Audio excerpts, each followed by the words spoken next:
Hi, my name is Bruce Guthrie, and I'm directing this production of Man to Man by Manfred Karga and a new version by Alexandra Wood for Wales Millennium Centre, Cardiff. A character called Ella, who, due to circumstances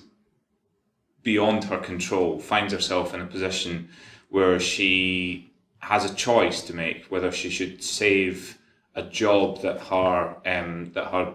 dead husband has vacated, and in order to do that she has to become him, and she goes on this extraordinary journey through Germany in the 20th century, and it's told from her perspective, and it's a series of